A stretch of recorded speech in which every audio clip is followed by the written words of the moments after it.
बिस्मिल्लाहिर्रहमानिर्रहीम। अस्सलाम वालेकुम नाजरीन। आज हम आपके साथ बीपीसीसी 131 यूनिट 1 के चैप्टर्स लेकर आए हैं और आज हम गुफ्तगू करेंगे आपसे एक बहुत ही रोज़मर्रा की ज़िंदगी में इस्तेमाल किया जाने वाला लफ्ज़ जो है, जिसे हम आजकल हर दिन हर वक्त इस्तेमाल करते हैं, और वो लफ्ज़ है नफ्सियात। आज हम जानेंगे आपसे कि ये बताएंगे कि नफ्सियात क्या है, कैसे उसका इस्तेमाल किया जाता है, या उसकी ज़रूरत क्या है, उसका क्या इम्पोर्टेंस है। तो दोस्तों, रोज़मर्रा की ज़िंदगी में हम जो सोचते हैं, जो हम इमोशन दिखाते हैं, जैसा हम रवैया इस्तेमाल करते हैं, तो वो क्यों होता है, उसकी वजह क्या है? इन सब सवालों के जवाब हमें अगर कहीं मिलते हैं तो वो है नफ्सियात में। इल्म नफ्सियात हमें इन सारे सवालों के जवाब देता है। यूनिट 1 में सबसे पहले हम ये जानेंगे कि नफ्सियात क्या है, किसे नफ्सियात कहा जाता है। नफ्सियात को इंग्लिश में साइकोलॉजी कहते हैं, और ये साइकोलॉजी ग्रीक वर्ड के दो लफ्जों से बना है, साइको जमा लोगस। साइको का मतलब सोल, लोगस का मतलब साइंस या स्टडी होता है। यानी कि नफ्सियात दो लफ्जों का मजमुआ है जो कि ये बताता है कि इसमें हम रूह के बारे में जानते हैं, रूह के बारे में हम स्टडी करते हैं। लेकिन psychology is the study of soul, यानी कि रूह के बारे में जो पढ़ाई की जाती है, तो रूह, जब हम साइकोलॉजी को साइंटिफिक कहते हैं, साइंसी कहते हैं, तो रूह को हम साइंसी तौर पर उसको तजुर्बा नहीं कर सकते, उसे छू नहीं सकते हैं, उसे देख नहीं सकते हैं, उसे माप नहीं सकते हैं। इसीलिए इस डेफिनेशन को बदल करके साइंसदान ने साइकोलॉजी को स्टडी ऑफ माइंड कहा। लेकिन माइंड के साथ भी वही बात है, जहन या दिमाग के साथ भी वही बात होती है कि इसे भी हम साइंसी तौर पे तजुर्बा नहीं कर सकते हैं, देख नहीं सकते हैं, मेजर नहीं कर सकते हैं, बाकायदा लेबोरेटरी में हम इस पर तजुर्बा नहीं कर सकते हैं। तो इसलिए इसका रूप बदलता गया, इसकी जो शक्ल है, इसकी जो डेफिनेशन है वो बदलती गई, और अब साइकोलॉजी को या नफ्सियात को हम ये कह सकते हैं कि psychology is scientific study of behaviour and mental process. यानी कि नफ्सियात मेंटल प्रोसेस, यानी कि दिमागी अमल और रवैये का एक साइंटिफिक स्टडी है। यानी कि मेंटल प्रोसेस या दिमागी अमल जिसे हम कहते हैं, और हमारा रवैया, इसके बारे में जो साइंटिफिक नॉलेज, साइंटिफिक इंफॉर्मेशन देता है, वही नफ्सियात कहलाता है। नफ्सियात को समझने के लिए, नफ्सियात की जानकारी के लिए बहुत सारे नुक्ता नज़र, बहुत सारे पर्सपेक्टिव्स हमारे साइंसदान ने, हमारे एक्सपर्ट्स ने बताए हैं, जिनमें कि सबसे पहले बात करते हैं बायोलॉजिकल पर्सपेक्टिव्स, बायोलॉजिकल नुक्ता नज़र की बात करते हैं। यानी कि साइंस के तौर पे नफ्सियात को ये बताया गया कि नफ्सियात बायोलॉजिकल बेसिस ऑफ बिहेवियर है। यानी कि जो हमारा रवैया है, जो बिहेवियर है हमारा, उसका जो बेस है वो बायोलॉजिकल है। यानी कि हमारा नर्वस सिस्टम, यानी कि हमारा हार्मोन्स, ये सब हमारे रवैये के लिए जिम्मेदार होता है। दूसरा जो नजरिया है वो है psycho analytic perspective. Psycho analytic perspective unconscious mind, यानी कि लाशऊरी, हमारे बचपन के तजुर्बात और हमारे आपसी रिलेशन, एक इंसान का दूसरे इंसान के साथ जो रिश्ता होता है, उस पर ये एम्फेसिस करता है, उस पर ये जोर डालता है और ये बताता है कि हमारा जो लाशऊरी दिमाग है, उसकी जो हरकतें हैं, जिसे हम अनजान रहते हैं, हमारे जो बचपन के एक्सपीरियंस हैं वो, और हमारा एक इंसान के साथ दूसरे के साथ जो रिश्ता होता है, उससे जुड़ी हुई जितनी सारी बातें हैं, जितनी सारी हरकतें हैं, वो सब हमारे हरकतों के लिए जिम्मेदार होती हैं या हमारे नफ्सियात से जुड़ी हुई होती है। दूसरा पर्सपेक्टिव या जो दूसरा नजरिया है बिहेवियरल, रवैये का नजरिया, रवैये के नुक्ता नजर से, यानी कि नफ्सियात को जो एक्सप्लेनेशन दिया गया वो ये बताया गया कि नफ्सियात जो है वो हमारा लर्न बिहेवियर है, यानी कि हम अपने माहौल में जो सीखते हैं, जैसा भी सीखते हैं, चाहे वो हम अच्छा सीखें या हम बुरा सीखें। अगर हम अच्छा सीखते हैं तो हमारा जो रवैया है वो अच्छे की तरफ हो जाता है, अगर हम बुरा सीख लेते हैं तो हमारा जो रवैया है, हमारा जो बर्ताव है वो बुरा होता है। एक नॉर्मल बिहेवियर और एक एबनॉर्मल बिहेवियर, ये सब बिहेवियरल पर्सपेक्टिव, बिहेवियरल नुक्ता नजर से बरतने से ये कहा जा सकता है कि ये हम सब सीख के ही ऐसा करते हैं। हम दोनों तरह का जो बिहेवियर है, जो बर्ताव है, उसको हम अपने माहौल से सीखते हैं। तो नतीजा ये होता है कि जब हम सामान्य या नॉर्मल बिहेवियर सीखते हैं तो वो हो जाता है कि हम नॉर्मल बर्ताव करते हैं और अपने मुआशरे में अपने लोगों के साथ अच्छे ढंग से पेश आते हैं। और अगर हम इसी के बरक्स नॉर्मल बिहेवियर लर्न कर लेते हैं, सीख लेते हैं, तो हमारा जो बर्ताव है वो एबनॉर्मल हो जाता है, यानी कि नॉर्मल नहीं होता है। तो बिहेवियरल पर्सपेक्टिव या बिहेवियरल जो नुक्ता नजर है वो इस बात पर जोर डालता है कि हमारा जो भी बर्ताव होता है या हमारी जो हरकतें होती हैं वो हम सीखते हैं। और हम वो कहाँ से सीखते हैं? वो हम अपने माहौल से ही सीखते हैं। जिस माहौल में हम पलते बढ़ते हैं वहीं से हम सीखते हैं। तो यहाँ पर सीखने पर सबसे ज्यादा जोर दिया गया। दूसरा है, आगे हम ये देख रहे हैं कि ह्यूमनिस्टिक पर्सपेक्टिव, ह्यूमनिस्टिक नुक्ता नजर से, ह्यूमनिस्टिक नजरिए से ये साइकोलॉजी या नफ्सियात की तीसरी ताकत के तौर पर उभर के सामने आया, जिसमें कि बिहेवियर और साइको एनालिटिक्स से बिल्कुल अलग बात कही गई। बिहेवियर पर्सपेक्टिव या जो साइको एनालिटिक पर्सपेक्टिव है उसमें इंसान के ऊपर जोर नहीं दिया गया। इसमें यह बताया गया कि इंसान की अपनी एक पोटेंशियलिटी होती है, अपनी एक ताकत होती है, उसकी एक अपनी अंदर की एक कैपेसिटी होती है,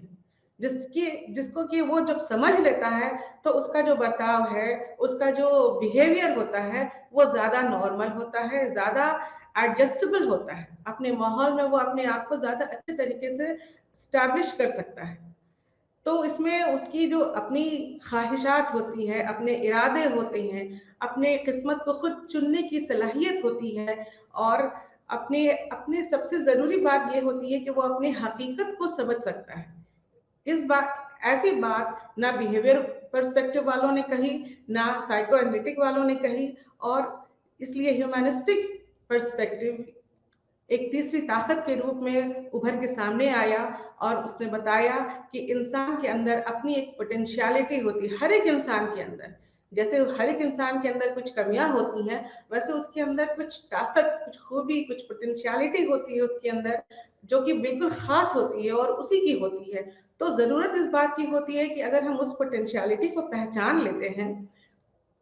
तो हमारा जो बिहेवियर है, हमारा जो बर्ताव है, हमारा जो अपने माहौल के साथ एक एडजस्टमेंट पैटर्न है वो ज्यादा नॉर्मल हो जाता है। कॉग्निटिव पर्सपेक्टिव के तहत, कॉग्निटिव पर्सपेक्टिव में मेंटल प्रोसेस पर फोकस किया जाता है। मेंटल प्रोसेस यानी कि दिमागी अमल। दिमागी अमल तो जरूरी है, लेकिन यहाँ पर हायर मेंटल ऑर्डर प्रोसेस पर फोकस किया जाता है, यानी कि हमारे सोचने समझने की जो पावर होती है, जो कैपेसिटी होती है, हमारी याददाश्त, हमारा मसलों को हल करने का जो तरीका होता है, या हम जब किसी फैसले को लेने के लिए तैयार होते हैं तो हम जो फैसला लेने की जो कैपेसिटी होती है वो सब हमारे हायर मेंटल प्रोसेस में आते हैं। और एक कॉग्निटिव पर्सपेक्टिव इस बात की सिफारिश करता है कि ये सारी चीजें अगर इंसान के अंदर अच्छे तरीके से डेवलप हो जाती है, यानी कि अगर उसके सोचने समझने की ताकत, उसकी याददाश्त, उसके डिसीजन मेकिंग कैपेसिटी जो है वो अगर अच्छी हो जाती है तो उसकी सलाहियत जो है वो ज़्यादा अच्छी हो जाती है, और आप उसको अपने माहौल में एडजस्ट करने में, अपने आप को दूसरे लोगों के साथ स्टैब्लिश करने में ज़्यादा तकलीफ या परेशानी नहीं उठानी पड़ती है। तीसरा और जो दूसरा पर्सपेक्टिव है वो है social cultural perspective. Social cultural perspective इस बात पे जोर डालता है कि बाकी सारी चीजों के साथ साथ सखावती कॉन्टेक्स्ट भी इतना ही इम्पोर्टेंट होता है, उतना ही उसकी उतनी जरूरत होती है जितना कि बाकी चीजों की जरूरत होती है। यानी कि हम जिस माहौल में, जिस कल्चर में पले बड़े होते हैं, वो उसका पूरा इफेक्ट हमारे ऊपर पड़ता है, और जैसा कल्चर इफेक्ट होता है, जैसा कल्चरल कॉन्टेक्स्ट होता है, हमारी पर्सनालिटी या हमारा जो किरदार है वो उसी तरीके से डेवलप करता है, उसी तरीके से एडजस्टमेंट सीखता है। तो कल्चरल कॉन्टेक्स्ट भी हमारे लिए उतना ही जरूरी हो जाता है हमारे डेवलपमेंट के लिए, या हम हमारे माशरे में, हमारे माहौल में हमको अपने आप को एडजस्ट करने के लिए उतना ही जरूरी हो जाता है जितना कि बाकी कॉन्सेप्ट, जैसे जिसकी सिफारिश बिहेवियरिज्म वालों ने की, जिसकी सिफारिश साइकोएनालिटिक वालों ने की, या जिसकी सिफारिश ह्यूमनिज्म वालों ने की। तो कल्चरल कॉन्टेक्स्ट को भी हम नजरअंदाज नहीं कर सकते हैं। ऐसा देखा जाता है कि कल्चर एक ऐसा प्लेटफॉर्म होता है जहां पर जिस तरह का कल्चर मिलता है, हमारी पर्सनालिटी उसी के हिसाब से बढ़ती है। तो कल्चर को हम नजरअंदाज नहीं कर सकते हैं। यानी कि कल्चर का भी हमारे नफ्सियात पर, हमारे बर्ताव पर, हमारी हरकतों पर पूरा इफेक्ट जो है वो पड़ता है। अब आप लोगों ने अपने किताब में भी पढ़ा होगा, और यहाँ पर मैं यहाँ पर बताऊंगी कि हिस्ट्री ऑफ साइकोलॉजी के तहत, यानी कि नफ्सियात का, तारीख नफ्सियात जो है वो भी नफ्सियात को समझने में, नफ्सियात को एक्सप्लेन करने में उसका अपना अहम रोल है। नफ्सियाती एक्सप्लेनेशन में सबसे पहले जिस स्कूल की हम बात करते हैं वो है स्ट्रक्चरलिज्म। स्ट्रक्चरलिज्म नफ्सियात को डिफाइन करने वाला, नफ्सियात को एक्सप्लेन करने वाला सबसे पहला स्कूल हुआ जिसे विलियम उंट ने स्टैब्लिश किया, जिसके फाउंडर थे वो, और उनके जो स्टूडेंट थे, टिचनर का नाम सुना होगा आप लोगों ने। तो टिचनर ने इस कॉन्सेप्ट को आगे बढ़ाया था, लेकिन विलियम उंट को इसका फाउंडर माना जाता है। और स्ट्रक्चरलिज्म इस बात पे फोकस करता है कि मेंटल प्रोसेस, यानी कि जो दिमागी अमल है, उसको छोटे छोटे कंपोनेंट्स में, यानी कि छोटे छोटे स्ट्रक्चर के तौर पर समझा जा सकता है। यानी कि थिंकिंग के, मेमोरी के अलग अलग फॉर्म में, स्ट्रक्चर के फॉर्म में उसको जाना जा सकता है। और ये इसको अलग अलग तरीके से समझने के लिए इंट्रोस्पेक्शन मेथड, यानी कि अपने आप से, अपने बारे में जो हमको जानकारी मिलती है उसको इंट्रोस्पेक्शन मेथड कहते हैं, और उसके थ्रू स्ट्रक्चरलिज्म को समझा जा सकता है। स्ट्रक्चरलिज्म के बाद फंक्शनलिज्म आया, और फंक्शनलिज्म इस बात पे जोर देता है कि माइंड कैसे काम करता है, हमारा जो दिमाग है, हमारा जो जहन है, वो फंक्शन कैसे करता है, और जिस तरीके से वो फंक्शन करता है अपने एटमॉस्फेयर में, अपने माहौल में, उसी तरीके से एडजस्ट होते हैं। अगर वो पॉजिटिव है तो हम पॉजिटिव तरीके से एडजस्ट हो जाते हैं, अगर वो नेगेटिव है तो हम नेगेटिवली एडजस्ट हो जाते हैं। तो माइंड जो है वो वर्क कैसे करता है, फंक्शन कैसे करता है, फंक्शनलिज्म वालों ने इस बात पर फोकस किया और इस बात पर जोर डाला कि माइंड की फंक्शंस ऑफ मेंटल एक्टिविटी, यानी कि हमारा जो जहन है वो जिस तरीके का काम करता है, हम अपने माहौल में, अपने एनवायरनमेंट में उसी तरीके से एडजस्ट होते हैं। इसके बाद फंक्शनलिज्म के बाद गेस्टाल्ट स्कूल आया। गेस्टाल्ट स्कूल ने बताया कि जो नफ्सियात है उसको हम फंक्शन के तौर पे नहीं या स्ट्रक्चर के तौर पे psychology as a whole, principles of organization के ऊपर गेस्टाल्ट वालों ने अपना फोकस किया और इस बात पे जोर दिया कि हम जब किसी चीज को देखते हैं, समझते हैं, तो उसको हम टुकड़ों में नहीं देखते हैं, हम उसे एज अ होल देखते हैं। गेस्टाल्ट स्कूल के जो फाउंडर्स थे, मैक्स वर्दाइमर, कट कोफका और वगैरह वगैरह, उन लोगों ने ये बताया कि हम किसी चीज को टुकड़ों में ना देख करके एज अ होल देखते हैं। मिसाल के तौर पे अगर हम ये कहें कि एक गुलाब की पंखुड़ी अगर हम आपको दिखाते हैं, तो उससे हम एक फूल का अंदाजा नहीं लगा सकते हैं।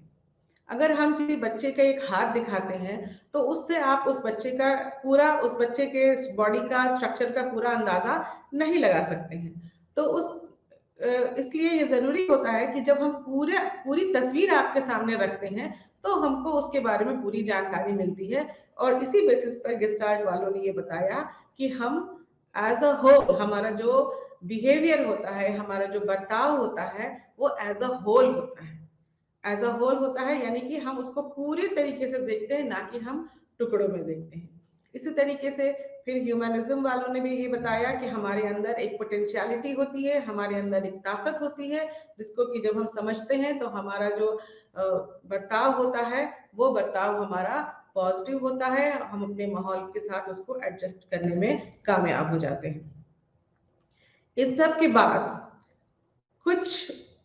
हमने आपको पहले बताया कि नफ्सियात एक साइंटिफिक स्टडी है। तो साइंटिफिक स्टडी कहलाने के लिए ये जरूरी होता है कि हम उस चीज को प्रूव करें। जब तक कि हम प्रूव नहीं करते हैं, वो कोई भी चीज साइंस या साइंटिफिक नहीं कहला सकती है। और प्रूव करने के लिए ये जरूरी होता है कि हम लेबोरेटरी में जाके तजुर्बा करें, और उसके बाद उसके हम वजह और उसके इफेक्ट को देखें, और तब जाके जो रिजल्ट निकलता है, वो रिजल्ट, उस रिजल्ट में रिपीटेशन होना चाहिए। यानी कि बार बार उसको अगर हम दोहराएं, तो हमको रिजल्ट वो बार बार वही रिजल्ट मिले। मिसाल के तौर पर अगर हम लैबोरेटरी में जाकर के हाइड्रोजन और ऑक्सीजन को मिला करके एक्सपेरिमेंट करते हैं, तजुर्बा करते हैं, तो नतीजा ये निकलता है कि हमको पानी मिलता है। और ये एक्सपेरिमेंट, ये तजुर्बा जब हम बार बार करते हैं, तो बार बार नतीजा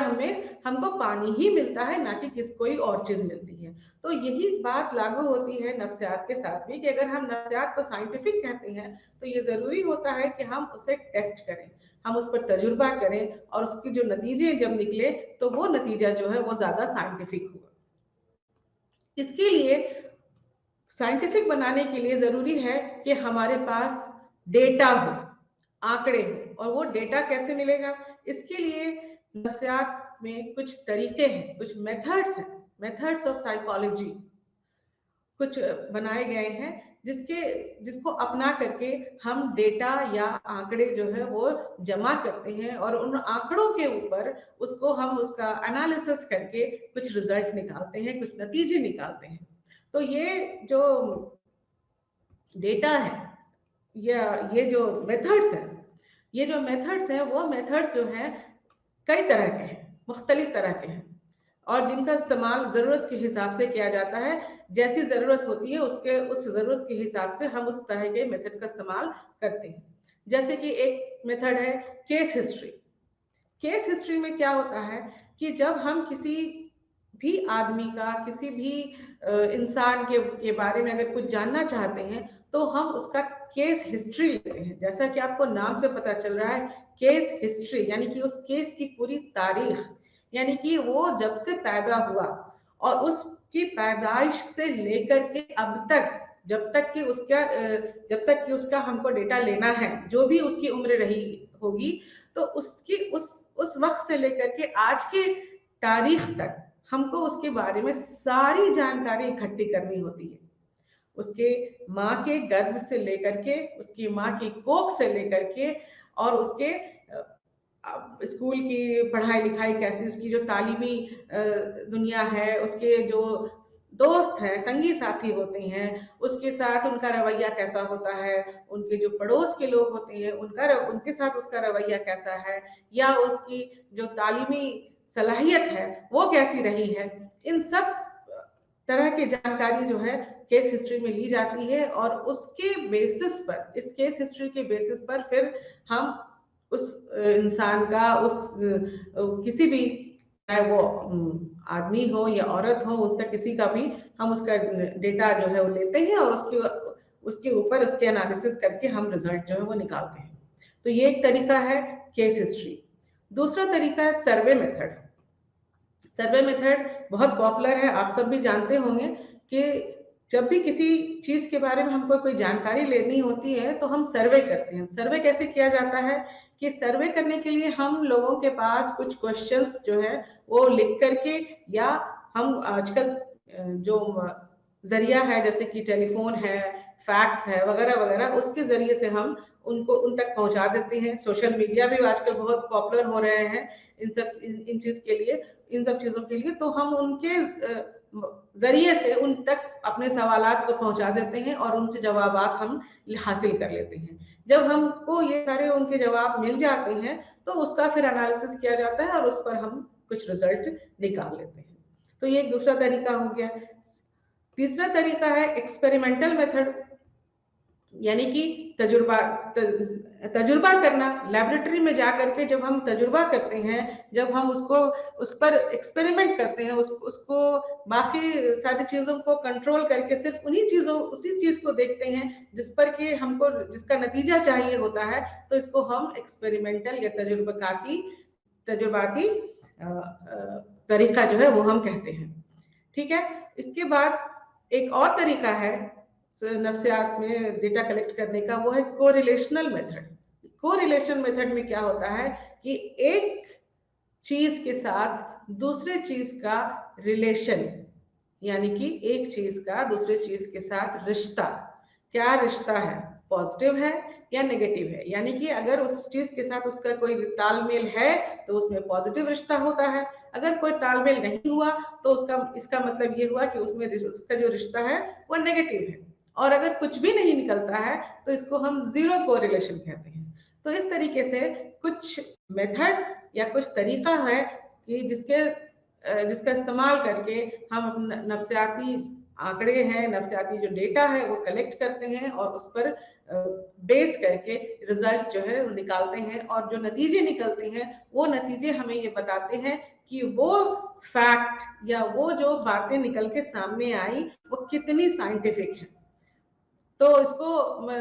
ज्यादा साइंटिफिक बनाने के लिए ये इन सब आंकड़ों का इस्तेमाल करना जरूरी होता है।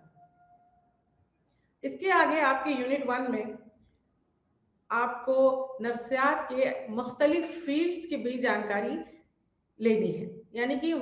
नफ्सियात के जो अलग अलग फील्ड्स हैं वो कौन कौन से हैं।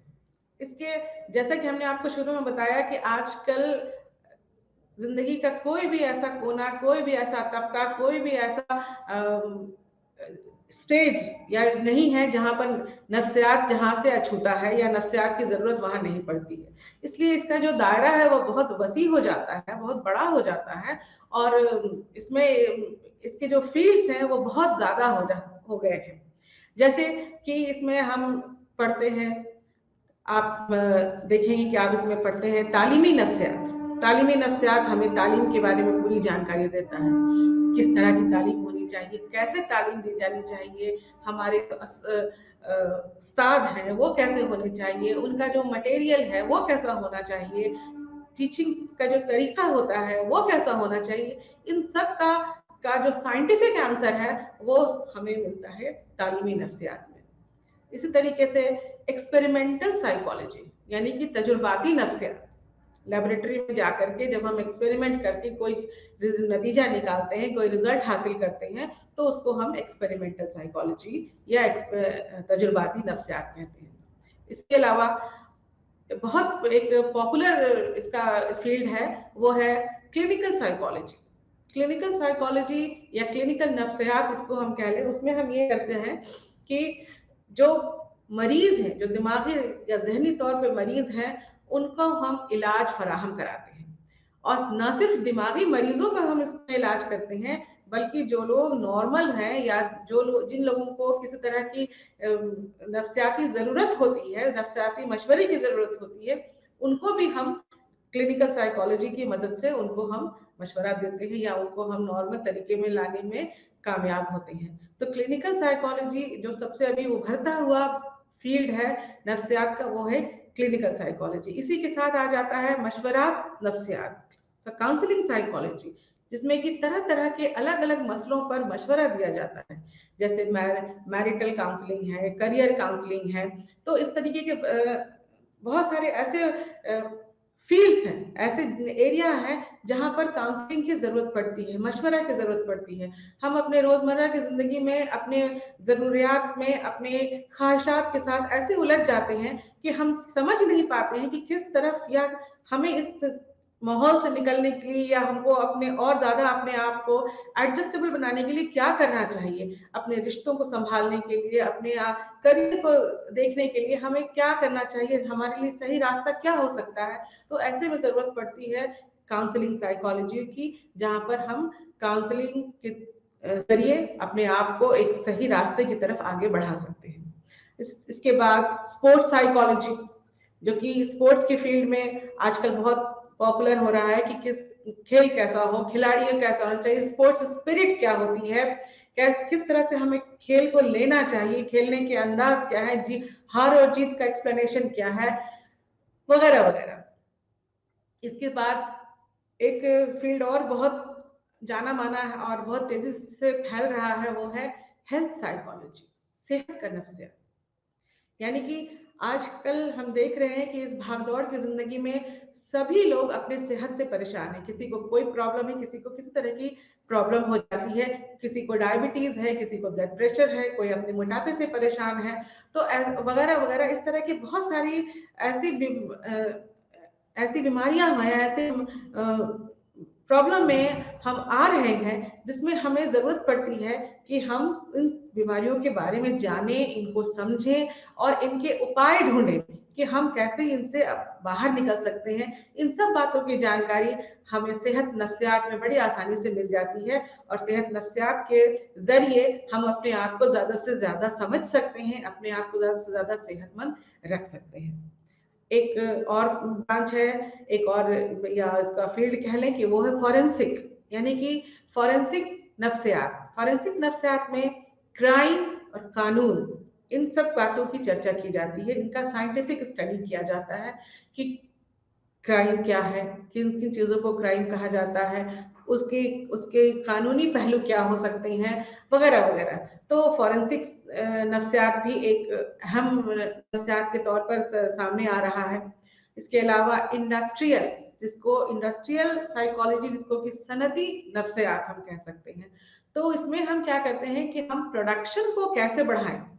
किस तरीके से हम अपने कल कारखाने में, अपने फैक्ट्रीज में जो प्रोडक्शंस होते हैं हमारे, उनको बढ़ाएं, उनकी मार्केटिंग कैसी हो, वर्कर्स के बीच जो रिलेशन हो है उसको ज्यादा बेहतर कैसे बनाया जाए, वर्कर्स एंड मैनेजमेंट का जो रिश्ता है वो कैसे स्ट्रांग होगा, उसको कैसे मजबूत बनाया जाए, उसको कैसे और ज्यादा सेहतमंद बनाया जाए, इन सब की जानकारी इंडस्ट्रियल साइकोलॉजी या सनती नफ्सियात के जरिए हमको मिल सकता है। इसके अलावा कम्युनिटी साइकोलॉजी भी एक ऐसा साइकोलॉजी, एक ऐसा नफ्सियात है जो कि जिसमें कि हम किसी एक आदमी या किसी एक इंडिविजुअल के बारे में बात नहीं करते हैं, बल्कि उस पूरी कम्युनिटी के बिहेवियर के बारे में बात करते हैं कि वो कम्युनिटी किस तरीके से बर्ताव करती है, वो कम्युनिटी, उस कम्युनिटी का बिहेवियर जो है, वो अगर किसी तरह कोई खास बिहेवियर है तो उस बिहेवियर का क्या एक्सप्लेनेशन है, उसमें कैसे सुधार लाया जा सकता है, या उसको और कैसे हम बेहतर बना सकते हैं। दोस्तों बहुत सारे स्लाइड्स नहीं है, लेकिन बहुत वो सामने दिखाई दे रहे हैं, लेकिन फिर भी मैं आपको वो बता रही हूँ क्योंकि वो आपको आपके यूनिट में पढ़ना है और उसको उसके बारे में जानकारी करनी है आपको। तो इसलिए ये जरूरी है कि मैं आपको उसके बारे में थोड़ी थोड़ी जानकारी दे दूं। एक मैं फील्ड की बात कर रही हूँ कि बहुत सारा फील्ड जो है, वो नफ्सियाती फील्ड जो है बहुत सारा, बहुत ज्यादा है, वसी है। उसमें एक और है डेवलपमेंटल साइकोलॉजी। डेवलपमेंटल साइकोलॉजी या तरक्याती नफ्सियात जिसको हम कह लें, तो उसमें हम डेवलपमेंट ऑफ ह्यूमन बीइंग, यानी कि इंसान का जो डेवलपमेंट, इसकी जो तरक्की है, कहाँ से तरक्की है, उसके माँ के कोख से लेकर के उसके मरने तक, यानी कि हम जब पैदा होते हैं उस वक्त से लेकर के मरने तक हमारा जो डेवलपमेंट होता है उसको, वो इन सारी बातों की जानकारी डेवलपमेंटल साइकोलॉजी में हमको मिल जाती है। और इसमें पहले यहीं तक ये लिमिटेड था, यानी कि हम जब पैदा होते हैं उस वक्त से लेकर के जैसे जैसे हम बढ़ते हैं उन सब बातों की जानकारी हमको डेवलपमेंटल साइकोलॉजी से मिल जाती है। लेकिन अब क्या है कि अब इसमें थोड़ी सी और रद्दोबदल करके इसमें थोड़ा सा और जोड़ा गया है कि इसमें अलग अलग, जैसे कि एडल्ट्स के बारे में, बड़े लोगों के बारे में, बुजुर्गों के बारे में भी बताया जाता है, उनके उनकी स्टडी की जाती है और उनके जो प्रॉब्लम्स हैं, उनके उनके जो परेशानियां होती हैं उनको यहाँ पर साइंटिफिकली जो है उसको डिस्कस किया जाता है, उसको रखा जाता है, जिससे कि उनके बारे में भी हमको बहुत बहुत कुछ जानकारी जो है वो मिल जाती है। इसके बाद आपके यूनिट में नफ्सियात को समझने के लिए ही कि नफ्सियात का इम्पोर्टेंस या उसका जो गोल्स है वो क्या है, गोल्स, इम्पोर्टेंस, यानी कि नफ्सियात जो है उसका पूरा मकसद क्या है, मकसद क्या है, यानी कि हम ये कह सकते हैं कि हमारे इंसान के बिहेवियर को, इंसान के बर्ताव को समझने का सबसे अच्छा जो एक्सप्लेनेशन है वो हमको नफ्सियात से ही मिलता है। तो नफ्सियात का जो मकसद है वो मकसद है कि टू डिस्क्राइब, बताना, डिस्कस करना, क्या बताना कि क्या हो रहा है, अभी जो क्या हो रहा है वो क्या हो रहा है, यानी कि हम जो अभी बर्ताव कर रहे हैं वो क्या है, वो कैसे हो रहा है। एक बात ये हो गई। दूसरी बात है कि इसके बाद उसी बर्ताव का एक्सप्लेनेशन, यानी कि टू एक्सप्लेन द बिहेवियर, कि हमारा जो व्यवहार होता है वो ऐसा व्यवहार क्यों हुआ, उसकी क्या वजह थी, क्यों हम ऐसा एक जगह पे ऐसा व्यवहार कर रहे हैं, ऐसा बर्ताव कर रहे हैं, या दूसरी जगह पर हमारा जो बर्ताव है वो बदल जाता है। और तीसरी बात है कि पेशन गोई करना, टू प्रेडिक्ट, क्या प्रेडिक्ट करना, हम हमारे बिहेवियर को प्रेडिक्ट करना कि अब हम अभी जो हम बर्ताव कर रहे हैं उस बर्ताव, वो कौन सा बर्ताव है, एक बात। दूसरी बात कि हम जो बर्ताव कर रहे हैं या हमारा जो अभी रवैया है वो उसकी वजह क्या है, उसका एक्सप्लेनेशन हो गया। और तीसरी बात है कि इसी आईने में कि हमारा आगे का जो रवैया है, जो बर्ताव है वो क्या होगा,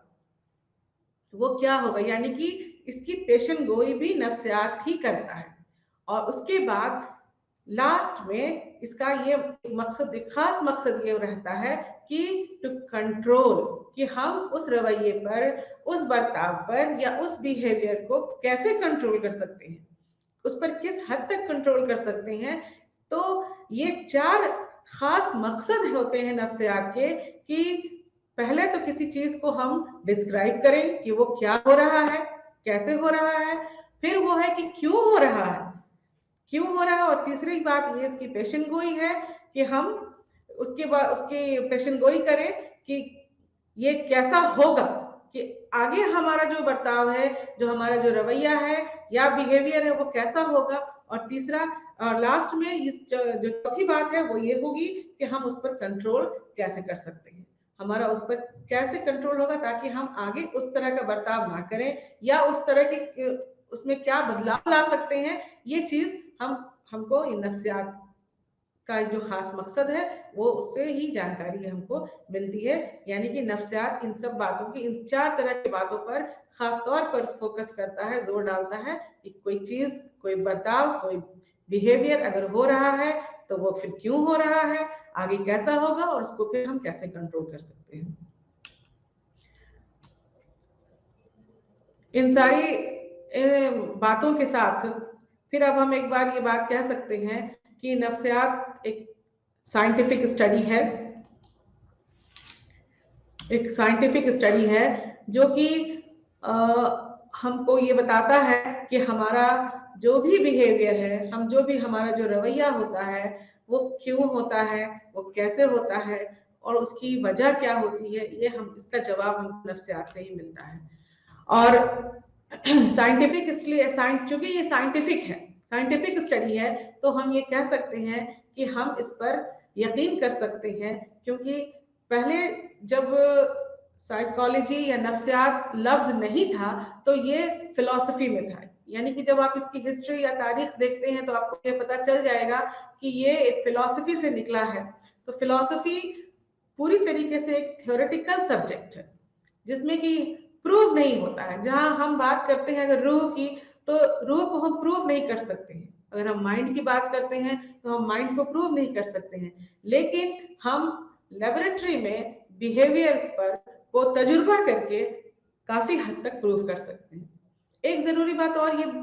यहाँ पर ये मेंशन करना होगा कि जो बिहेवियर होता है और जिसकी हम स्टडी करते हैं, तो सिर्फ इंसानों के बिहेवियर को हम स्टडी नहीं करते हैं, बल्कि जानवरों की स्टडी को भी, जानवरों के बिहेवियर को भी हम स्टडी करते हैं। तो नफ्सियात यहाँ पर इंसान और जानवर दोनों के बिहेवियर को, दोनों के रवैये को, दोनों तरह के ही बर्ताव को स्टडी करता है और उसके बारे में बताता है। तो यहाँ पर इसका जो फील्ड है, जो इसका एरिया है, वो ज्यादा बड़ा हो जाता है कि इंसानों तक ही नहीं है बल्कि जानवरों में भी ये देखा जाता है। इसके अलावा इसमें जितने तरह के जो कॉन्सेप्ट आए, इसमें जितने तरह के जो नजरिए हुए, जितने तरह के स्कूल के थ्रू हमने आपको बताया कि अलग अलग तरह के स्कूल ने अलग अलग तरह से इस नफ्सियात को एक्सप्लेन करने की कोशिश की। किसी ने कहा कि इसको हम स्ट्रक्चर के तौर पर समझ सकते हैं, किसी ने कहा कि हम स्ट्रक्चर के तौर पर नहीं बल्कि हम इसको फंक्शन के तौर पर समझ सकते हैं कि जिस तरह से माइंड फंक्शन करता है उसी तरीके से हमारा जो बिहेवियर है वो भी उसी तरीके से फंक्शन करेगा। या फिर एक नया कॉन्सेप्ट आया कि नहीं, ना ही स्ट्रक्चर के तौर पर ना ही फंक्शन के तौर पर अगर हम इसको समझ सकते हैं तो हम इसको एज अ होल समझ सकते हैं, एज अ होल समझ सकते हैं। इसके बाद साइको एनालिटिक वालों ने कहा कि नहीं, अगर ऐसी बात है, इनमें से कोई भी बात जो है वो नफ्सियात को उतने अच्छे ढंग से एक्सप्लेन नहीं कर सकती है, बता नहीं सकती है। अगर कुछ सबसे सही तरीके से इसका एक्सप्लेनेशन देता है तो वो हमारा लाशऊरी दिमाग देता है, जिसकी जानकारी हमको नहीं होती। इस पर बहुत ज्यादा फोकस किया साइको एनालिटिक वालों ने, और सबसे ज्यादा सिगमंड फ्रायड जो कि फादर ऑफ साइको एनालिसिस माने जाते हैं, उन्होंने इस चीज को बहुत इस पर जोर दिया और ये बताया कि हम हमारे डे टू डे लाइफ में बहुत सारी हरकतें हम इस तरह की करते हैं जिससे इस बात को साबित किया जा सकता है कि हमारा लाशऊरी जो दिमाग, अनकॉन्शियस माइंड जो है, वो काफी हद तक हमारे बर्ताव के जिम्मेदार होता है। जैसे कि मिसाल के तौर पर हम ये कह सकते हैं कि हम कहीं जाते हैं और हम कोई चीज कहीं पर भूल के चले आते हैं, तो हम इसे अपने बोलचाल की जुबान में कह सकते हैं कि हमने गलती से वो चीज वहां छोड़ दी, या हमसे गलती हो गई, या हम भूल गए। लेकिन साइको एनालिटिक इस बिहेवियर को भूल या गलती नहीं मानता है, बल्कि ये रिजल्ट ऑफ अनकॉन्शियस माइंड मानता है। यानी कि हमारा जो लाशऊरी दिमाग है, जो कि अपने जिसमें बहुत सारे हमारे कॉन्फ्लिक्ट्स रहते हैं, बहुत सारी बातें होती हैं जो कि आपस में अनसुलझी हुई होती हैं, उसके तहत हम इस तरीके का बर्ताव जो है वो करते हैं। या हमको जो सपने आते हैं, जो ख्वाब आते हैं, जो हम ड्रीम्स देखते हैं, या हम कई तरह के डिफेंस मैकेनिज्म का इस्तेमाल करते हैं। ये जैसे कि अगर हम कहीं हमें जाना होता है और हम अगर लेट से पहुंचते हैं तो हम ये कह देते हैं कि ट्रैफिक बहुत जाम है, ऐसा कह के हम अपने आप को बचा लेते हैं। इस तरह के डिफेंस मैकेनिज्म का इस्तेमाल हम करते हैं अपने ईगो को, अपने आप से, अपनी रियलिटी को से बचने के लिए। हम आए दिन रोजमर्रा की जिंदगी में इस तरह के डिफेंस मैकेनिज्म का इस्तेमाल करते हैं। और भी बहुत सारी बातें डिफेंस मैकेनिज्म के तौर पे फ्रायड ने जो बताई है वो बताई कि जैसे अगर हमें कहीं से अपने बॉस से डांट पड़ती है, डांट खा करके हम घर जाते हैं, तो हम चूंकि अपना गुस्सा अपने बॉस पर, अपने सीनियर्स पर नहीं निकाल सकते हैं, उसका रिजल्ट ये होता है कि या तो हम अपने पेट पर ऊपर, हमारे जो पालतू होते हैं, हमारे कुत्ते हैं पालतू है, हमारी बिल्लियां अगर पालतू हैं तो उनके ऊपर हम निकाल देते हैं। छोटे बच्चे हैं अगर तो उनसे हम बदसलूकी कर बैठते हैं या उनको हम उनके साथ बुरा बर्ताव कर देते हैं। अगर हमारे पास कोई किताब वगैरह है या कोई सामान है तो उसे हम उठा के फेंक देते हैं। तो इस तरीके का जो हमारा बिहेवियर होता है, जो बर्ताव होता है, वो इसी डिफेंस मैकेनिज्म का रिजल्ट नतीजा होता है, जो कि हमको जिसको कि फ्रायड ने बताया कि हम अपने रोजमर्रा की जिंदगी में इस तरह की बहुत सारी हरकतें ऐसे करती हैं जो सीधे सीधे डायरेक्टली जिम्मेदार होती है, जो जिसके लिए जिम्मेदार होता है हमारा लाशऊरी दिमाग या कि अनकॉन्शियस माइंड, इसको हम कहते हैं। इसके बाद बिहेवियरिज्म वालों ने भी इस तर्क को, इस नजरिए को नजरअंदाज किया और ये कहा कि अनकॉन्शियस माइंड या लाशऊरी दिमाग से ज्यादा जरूरी है कि हम जो चीज सीखते हैं, अपने माहौल में सीखते हैं, उसी का इफेक्ट हमारे बिहेवियर पर पड़ता है। यानी कि हम जो चीज सीखते हैं, अगर हमने अपनी माँ को चूहे से डरते देखा तो हम भी चूहे से डरना सीख लेते हैं, लर्न कर लेते हैं। इसी तरीके से हम और भी चीजें अपने घर में, अपने माहौल में, अपने आसपास के लोगों से हम वो चीज सीख लेते हैं और जैसी सीख हमको मिलती है हमारा जो बिहेवियर है उसी ढंग का हो जाता है, या हम उसी तरीके से हमारा जो रवैया है, हमारा बर्ताव है, हम उसी तरीके का बर्ताव या रवैया दिखलाने लगते हैं। इन सब से अलग हटके ह्यूमनिज्म वालों ने इस बात पर जोर दिया कि हमारे अंदर, हर इंसान के अंदर अपनी एक ताकत होती है, अपनी एक काबिलियत होती है, अपनी एक सलाहियत होती है। जैसे ही उसको अपनी उस काबिलियत की, अपनी सलाहियत की जानकारी हो जाती है, वो उसका जो बिहेवियर है, वो बर्ताव है, उसी के अकॉर्डिंग होने लगता है और फिर उसको किसी चीज की जरूरत नहीं होती है और फिर अपने पक्के इरादे से अपनी किस्मत को अपने हाथ से तय करने में वो तैयार हो जाता है और आगे बढ़ने लगता है अपने माहौल के साथ, अपने आसपास के लोगों के साथ। जो उसका मिलना जुलना होता है, जो रवैया होता है, जो अखलाक होता है, वो उसी के हिसाब से वो दिखाने लगता है। तो ये सारी चीजें, ये सारे स्कूल्स, ये सारे जो नजरियात हैं, वो नफ्सियात को एक्सप्लेन करने में, नफ्सियात के बारे में बतलाने में काफी हद तक कामयाब हुई और सबका अपना अपना नजरिया है और सबका अपना अपना इम्पोर्टेंस है। ऐसा नहीं कि साइको एनालिटिक वालों ने अगर कहा कि अनकॉन्शियस माइंड ही सबसे ज्यादा जिम्मेदार होता है हमारे बिहेवियर के लिए, तो बिहेवियर वालों का जो नजरिया है वो कम है, या फिर ह्यूमैनिस्टिक वालों का जो नजरिया है वो थोड़ा अधूरा हो जाता है। ऐसी बात नहीं है। सभी तरह के जितने भी स्कूल हुए उन सब ने अपनी जो बातें कही, उन सब की बातों के जरिए ये साबित हो सकता है या ये कहा जा सकता है कि इन सब का मिला जुला रूप हमको अपने आए दिन अपने हरकतों में, अपने बर्ताव में देखने को मिलता है और जिसके तहत हम अपना इंसानी बर्ताव को, इंसानी बिहेवियर को हम समझ सकते हैं और उनके साथ एक अच्छा तालमेल बना सकते हैं। जो नॉर्मल है, जो एबनॉर्मल है, उनके बीच फर्क कर सकते हैं। ये इन सब पहलुओं के मद्देनजर हम बड़े आसानी से ये बात तय कर सकते हैं कि कोई भी बिहेवियर अगर हम अच्छे से समझ लेते हैं कि कोई भी बिहेवियर या कोई भी बर्ताव अगर हो रहा है तो वो क्यों हो रहा है। जैसा कि हमने भी आपको बताया कि नफ्सियात का ये मकसद ही है कि वो एक्सप्लेन करे कि कोई बिहेवियर जो है वो क्या है, क्यों है, कैसे हो रहा है और फिर क्या होगा, उसकी पेशन गोई। तो पेशन गोई या प्रेडिक्शन करना भी नफ्सियात का एक बहुत बड़ा काम है, बहुत बड़ा मकसद है, जिसके तहत ये कहा जा सकता है कि अगर हम अच्छे तरीके से इसको समझ लेते हैं तो हमें दूसरों के जो बिहेवियर है, जो बर्ताव है, जो रवैया है, वो बड़ी आसानी से समझ में आ जाता है। जो उनके जज्बात होते हैं, जो उनके एक्सप्रेशंस होते हैं, वो उनको हमको समझने में बड़ी आसानी होती है और हम ये आसानी से समझ लेते हैं कि कोई भी आदमी, कोई भी, या आदमी ही नहीं, कोई भी जानवर भी अगर वो किसी तरह का बर्ताव कर रहा है, रवैया कर रहा है, तो हम उसको समझ के ये अंदाजा लगा सकते हैं कि वो ऐसा क्यों कर रहा है या इस बिहेवियर से वो क्या दिखलाना चाह रहा है, वो क्या जाहिर करना चाह रहा है। तो हम बड़े आसानी से नफ्सियात के जरिए इन चीजों को समझ सकते हैं और उसकी जानकारी पा सकते हैं। इसलिए आज के दौर में हम ये देख रहे हैं कि नफ्सियात सबसे ज्यादा तेजी से उभर करके सामने आने वाला एक सब्जेक्ट या एक मजमून बन गया है, और हर एक सेक्टर में, हर एक तबके में इसकी जरूरत पड़ रही है। चाहे वो तबका स्कूल का हो, इंडस्ट्री का हो, इलाज या ट्रीटमेंट से रिलेटेड हो, तो वहां पर हमें नफ्सियात की जरूरत पड़ती है। और हम जहां जहां नफ्सियात का इस्तेमाल करते हैं वहां हमें उस तरह के उसके सारे प्रॉब्लम्स को समझने में, उनकी परेशानियों से निपटने में बड़ी आसानी होती है, क्योंकि हम आसानी से नफ्सियात के जरिए ये समझ सकते हैं कि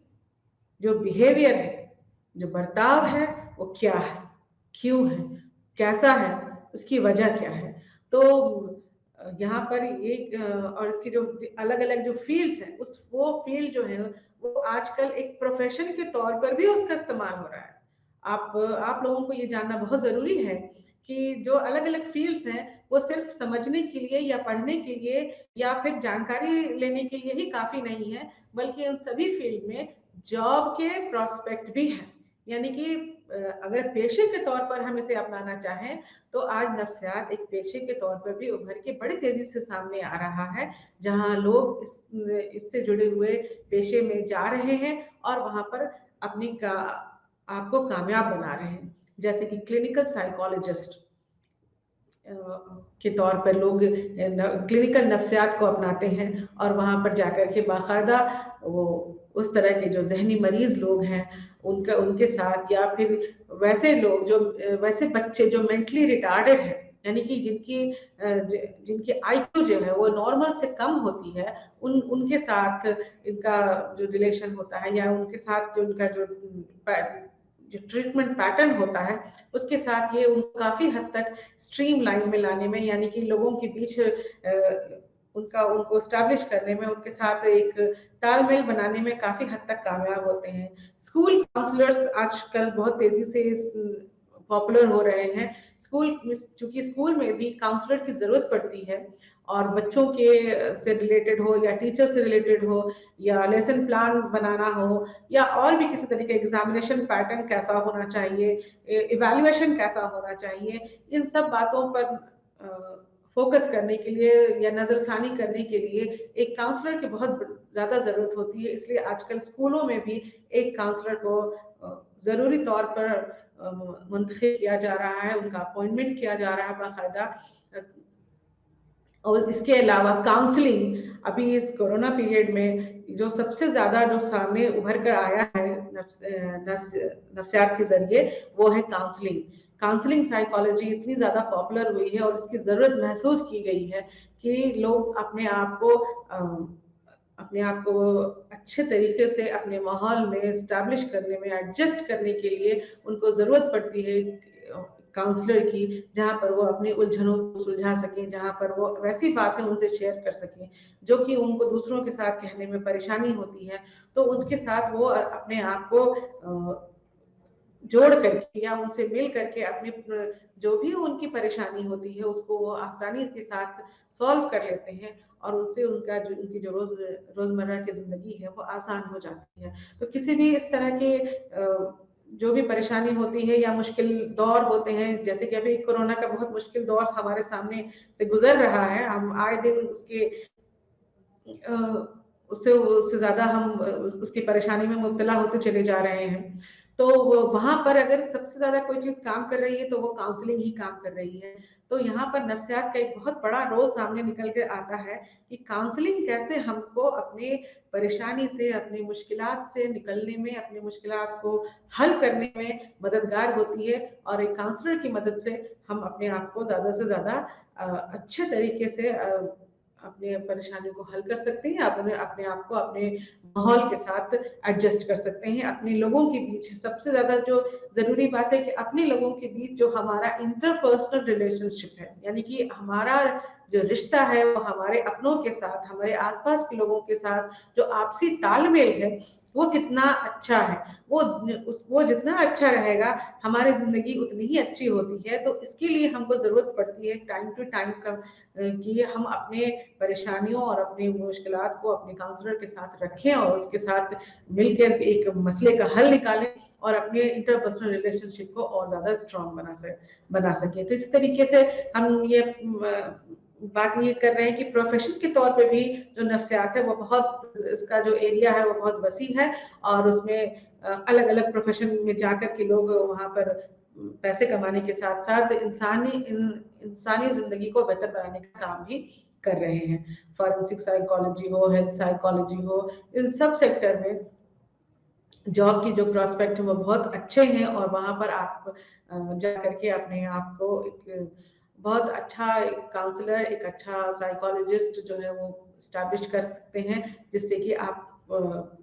को मतलब मॉनेटरी इनकम भी तो होगी ही होगी, साथ ही एक इंसान को दूसरे इंसान के साथ का जो रिश्ता है वो मजबूत बनाने में आप कामयाब होंगे। और इस तरीके से देखा जा सकता है कि जो नफ्सियात है वो एक बहुत बड़ा दायरा है उसका, एक बहुत बड़े दायरे में वो फैला हुआ है, जहां पर हम ये कह सकते हैं कि नफ्सियात सिर्फ लेबोरेटरी तक ही सिमट के नहीं है, नफ्सियात सिर्फ एक तबके तक नहीं है, बल्कि नफ्सियात जिंदगी के हर एक पहलू में है। और वहां से हम उसको समझ करके जहां जहां हम इसको समझना चाहते हैं, जहां जहां हम इसको अपनाना चाहते हैं, जब हम अपनाते हैं तो हमारी जिंदगी जो है वो आसान हो जाती है और हम ज्यादा से ज्यादा कामयाब हो सकते हैं। जितने भी इसके जो मेथड्स हैं, जो मेथड्स हमने आपको बताए हैं इसको, तो वो सारे मेथड्स इसको ज्यादा साइंटिफिक बनाते हैं, जैसे कि हमने आपको पहले बताया। तो पूरे तौर पर हम ये कह सकते हैं कि ये जो मेथड्स हैं, जब हम इनका इस्तेमाल करते हैं तो इनके इस्तेमाल से हमारा जो डेटा है वो साइंटिफिक हो जाता है। और जब साइंटिफिक हो जाता है तो इस पे इसके जो नतीजे निकलते हैं वो ज्यादा भरोसे के लायक होते हैं। यानी कि जब हम साइंटिफिक कहते हैं तो उसके जो रिजल्ट होते हैं वो ज्यादा भरोसेमंद होते हैं। अब चाहे वो बात केस हिस्ट्री की हो, ऑब्जर्वेशन मेथड की हो, सर्वे मेथड की हो,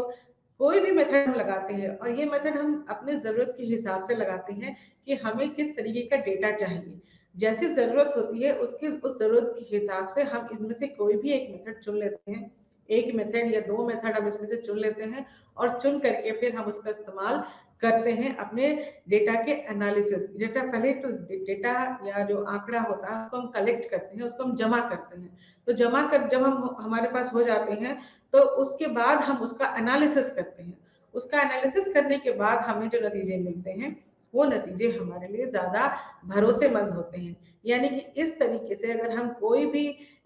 एक